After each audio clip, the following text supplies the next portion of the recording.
Good Friday morning, everybody. I'm Jared Klein here at the NBC29 Digital Desk with a look at today's morning rush for this Friday. Hard to believe it's already Friday. Well, actually, it's not hard to believe. It's been a long week, but let's take a look at today's top stories. At number one, the CFA Institute downsizing, opening office space for lease in the High Street facility. At number two, Powerball tickets sold in Virginia win $100 grand each. And then at number three, a shipment man facing multiple charges and a sexual assault investigation. Let's get started with that story this morning. The former EMS coordinator for Nelson County faces 27 charges related to child sexual assault and child pornography. 64-year-old Raymond Otero is accused of rape, sodomy, and sexual abuse of a child under 15. He was arrested at a home in Shipman. Otero is being held without bond at Albemarle Charlottesville Regional Jail. You could soon get a speeding ticket in Greene County without being pulled over. The Board of Supervisors there is looking into adding speed cameras at 3 school zones. A study in April found more than 400 speed violations per day. Each ticket would cost $100. The proposed cameras would be funded by the speeders themselves. Greene County will hear from the public before moving further with this idea. Checking in on the North Rivanna treatment plant, the Water and Sewer Authority says it needs more test results before reopening the facility. The plant was closed at the beginning of the month. This after harmful levels of PFAS were detected in the drinking water. These are long-lasting chemicals that break down slowly over time. The authority says it should get more test results back in the next few weeks. And changes are on the way for the old Martha Jefferson Hospital complex on High Street in Charlottesville. The CFA Institute recently downsized and sold its place there. The space is now up for rent. The company handling the leasing tells NBC29 it will make changes to the building so there can be multiple tenants. All right, we made it to the end of the week. Okay, so think about shopping. If you could go to the grocery store and instead of pulling out your credit card or cash or check, you could just wave your hand on a monitor, just like that, and then you paid. So there's this new technology, that some stores, Amazon is letting customers at its Whole Foods stores pay with just a simple wave of their hand. And so I guess it's this palm technology, and they've already started using it in about 200 Whole Foods stores in the country, but eventually all of them you'll be able to. I feel like that opens up some privacy concerns for me. Right. That is a concern that might open up some privacy concerns, but you could just walk in if you forget your wallet and just pay using your It'd be so much more simple, the scanning of your palm.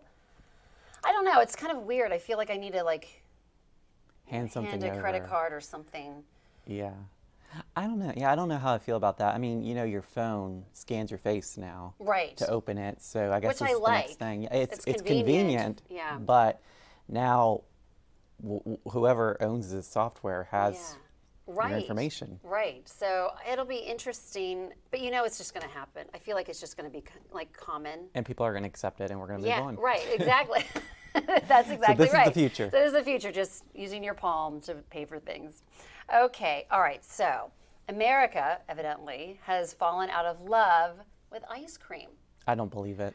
I don't either. I mean, okay, so evidently, in 1986, Americans ate 18 pounds of regular ice cream. That's in 1986, 18 pounds. And then by 2021, it was down a third to 12 pounds per person. Ice cream consumption. Now that's regular. So they're saying that the shift is because of people becoming more health conscious. So less fat, getting away from red meats and things that are high in fat. So that's kind of maybe the reason, but I don't look at it that way. I don't see anybody that does not like ice cream. I don't either. It's so good. So I mean, do health conscious people start I'm health conscious, but I still eat I was about to say, fat what do they eat milk. do they enjoy anything they eat? I don't know. I mean, every once in a while, even if you're being healthy, you got to have that splurge even on just something. a scoop, even just like a little scoop, especially when it's so hot out. Oh yeah, especially when it's hot out. Yeah. So anyway, but supposedly it's trending down regular ice cream consumption. So more for us. That's right. Okay, and take a look at this. This is a giant oarfish that was spotted in the waters of the northeast coast of Taiwan. How unusual is that? That's a very unusual And you'll looking see fish. someone touch it here in a second, which the thing kind of quivers away. It's kind of bizarre, but it's huge. A rare deep sea fish, yeah, spotted by these divers.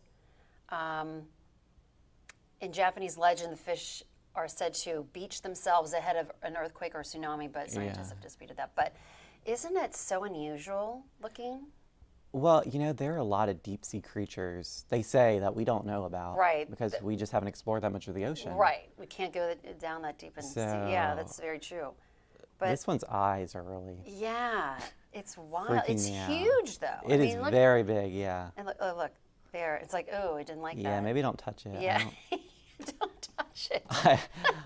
I don't think, if I was underwater, I don't think I'd want a human come down and mess with me. No, but anyway, pretty neat, I thought. Pretty neat stuff. Yeah. All right, thank you, Jennifer. Let's take a look at that 7-day forecast.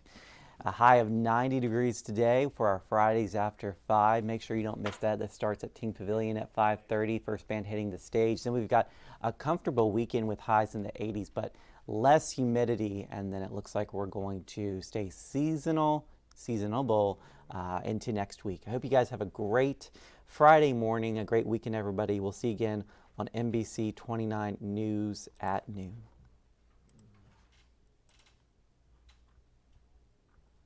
What we didn't mention